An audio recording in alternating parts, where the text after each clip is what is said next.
The StarRail 3.1 patch felt very complete. We learned about Tribby's past. We watched Mighty accept his fate and his future. We also resolved the current threat of the Flame Reaver. Most things introduced in the main story really felt like they were pretty wrapped up. So because of that, in this video I'm going to chat about some of the interesting details that were easy to miss outside of the main story, as well as offer some alternative theories regarding the Flame Reaver. So beware for spoilers ahead and prepare yourself for a collection of random thoughts that probably won't hold up over time, but hey, it's fun to theorize, so let's do it. Let's start with the most unhinged thing that Hoyo snuck into 3.1, and that is an adventure mission found in the Grove of Epiphany called Unnatural Death. In this quest, you help a man named Periphas figure out what happened to some of his friends who were in the area when the Flame Reaver attacked. Using your ability to recreate memories, you notice some unusual details about this nameless swordsman, specifically that his behavior in the Grove heavily suggests that they were intimately familiar with the area in a way that most scholars who live there struggle to achieve. Once you pass this information on and complete the quest, you get an achievement titled "The Killer is not from this game." Let me repeat that. The killer is not from this game. That's a weirdly specific title, don't you think? Because the killer in question here is the Flame Reaver, or as a stretch, the Black Tide itself. So if the killer isn't from this game, then what game are they from? Naturally, because of the connection to the Flame Chasers, I immediately think of Honkai Impact 3rd, but part of me is starting to wonder if we've all been too focused on part 1 of that game and have been missing some hints towards the villains that come after Kiana becomes the Hersher of finality.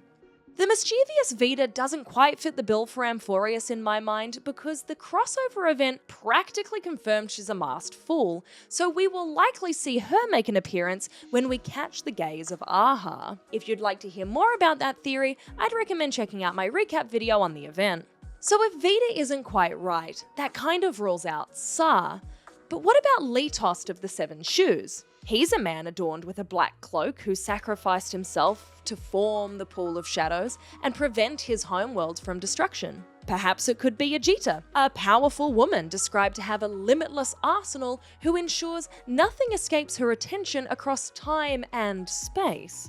But neither of those characters have the type of history with the community that would warrant such a twist. So could it instead be the Impact 3rd poster child, Kiana? Canonically, she was recently visited by a Memo Keeper. Better yet, what if it's the sustainer of heavenly principles from Genshin Impact? Her theming and visuals match the Black Tide we've seen so far, and we know Teyvat exists somewhere in StarRail thanks to Tribby's character trailer, which showcased the cityscape of Celestia. Look, there are a lot of possibilities, and whilst I don't have any definitive guesses for you, I thought this detail was way too wild not to share. So I'd love to know what you think in case there's anything I've missed that could help us solve this little mystery, so let me know in the comments below. Now, before we move on from the killer being from another game, I do want to emphasize that I think the killer in this case may not specifically refer to the Flame Reaver, who we will talk about a bit more in a second, but rather I think that the killer here instead refers to whatever is seemingly controlling them, which is suggested to be the Black Tide, but only hindsight will reveal that one to us. With that in mind, let's talk all things Flame Reaver. The Unnatural Death quest we just mentioned, as well as details in their design, all point to the fact that they are likely Phainon from the past or future, depending on which theory you subscribe to. But I want to offer my own, slightly different take on this one. If this character truly is Phainon, then I believe they are not from the past or future. Instead, I think they are the real, current, and very much still alive Phainon.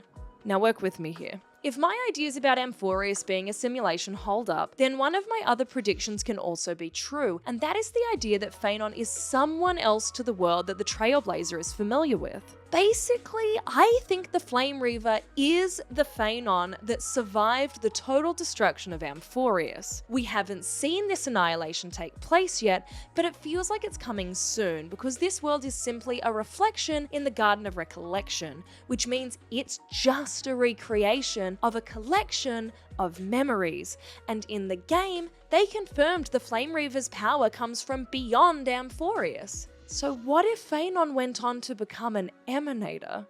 Okay, so why am I so confident in this theory? Well, it's because of the way the Elysian Realm functioned in HI3. The Elysian Realm was a simulation created by the memories of the 13 Flame Chasers and simulated their existence and consciousness within the realm. However, Kevin, along with 2 other existing Flame Chasers, survived the destruction of the previous era, and some of them choose to sync their current memories with the data held in the Elysian Realm. I mention this now because the next thing I want to talk about relates to Fu Hua, who also happens to be one of the Flame Chasers who lived in the current era alongside Kevin in Impact 3rd. So with that, let's chat about one of the Chrysos heirs we are yet to meet, Cerydra. Prior to 3.1, Triby's Golden Epic trailer dropped and gave us a glimpse of the mysterious character for the first time beyond the silhouette shown in the original reveal. The thing that stood out to me was her striking resemblance to Fu Hua, even though her color scheme was more closely resemblant to that of the Hersher of Corruption. The other reason I get a Fu Hua vibe from Cerydra is that when they show her in this trailer, the voiceover says that some will bury time itself, and I have become fixated with that specific wording. As you may have guessed, Fu Hua is incredibly old. Her mantis surgery modified her genetics in such a way that she does not age, meaning that after the battle against the Hersher of the End in the previous era, she entered an underground cryogenics chamber to await the rebirth of civilization and has since lived on. If Cerydra does take inspiration from Hua, then her ability to bury time is likely related to some form of immortality.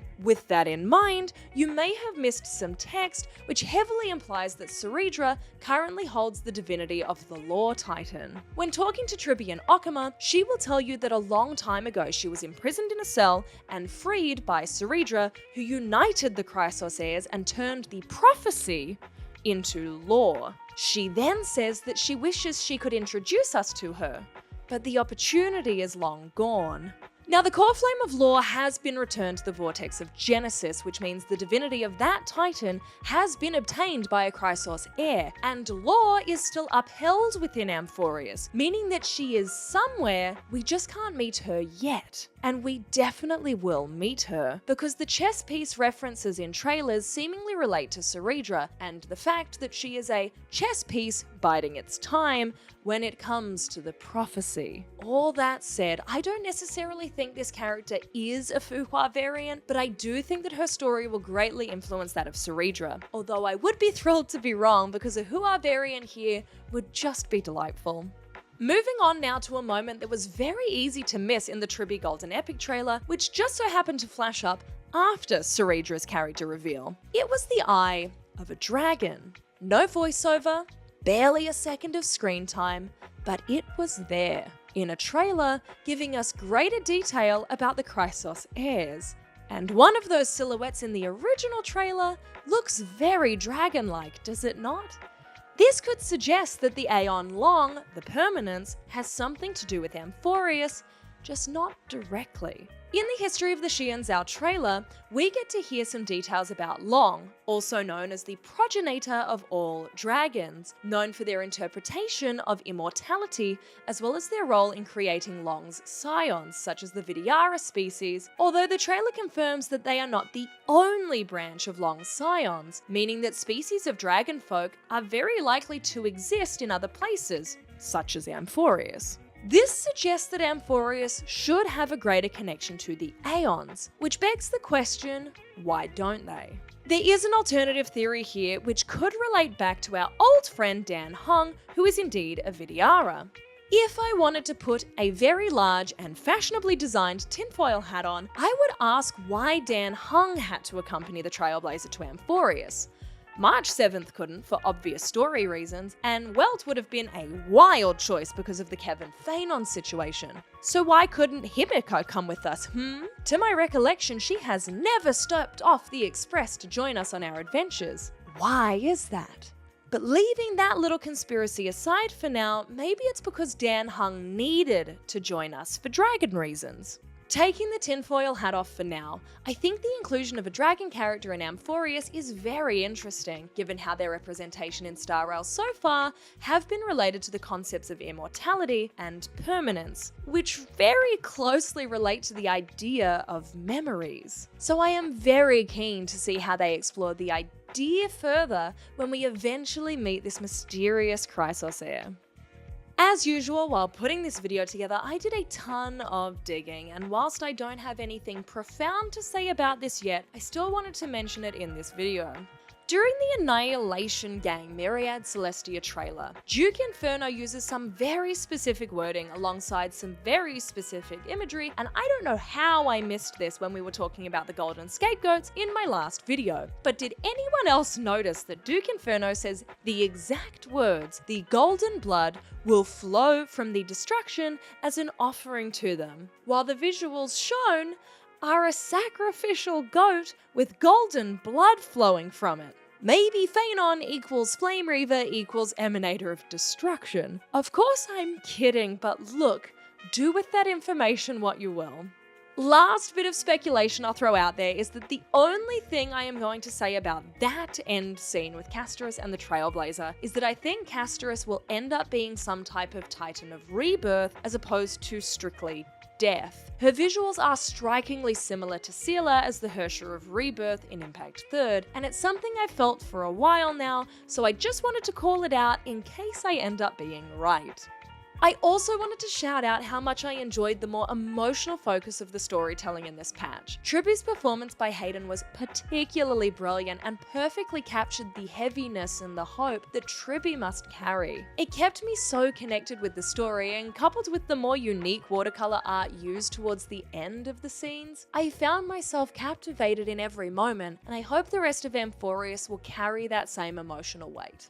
To wrap up and tie everything together, the reason I wanted to throw all of these strange ideas out there is because 3.1 felt kinda predictable in a lot of ways. The trajectory for Amphoreus is closely following what we already know of the Flame Chasers in Impact 3rd, and it doesn't feel like Hoyo's style to not throw some kind of big twist in there, and I thought that maybe some of the unusual things I've spotted might help us all figure out what sneaky thing we seem to be missing that's gonna happen in the future. But anyways, that's enough of my rambling for today. Hopefully you enjoyed listening to some of the random stuff that stood out to me while preparing for and playing through 3.1. What other weird or suspicious stuff did you notice that I should get digging into? Let me know in the comments. Thanks for watching, and I'll catch you in the next one.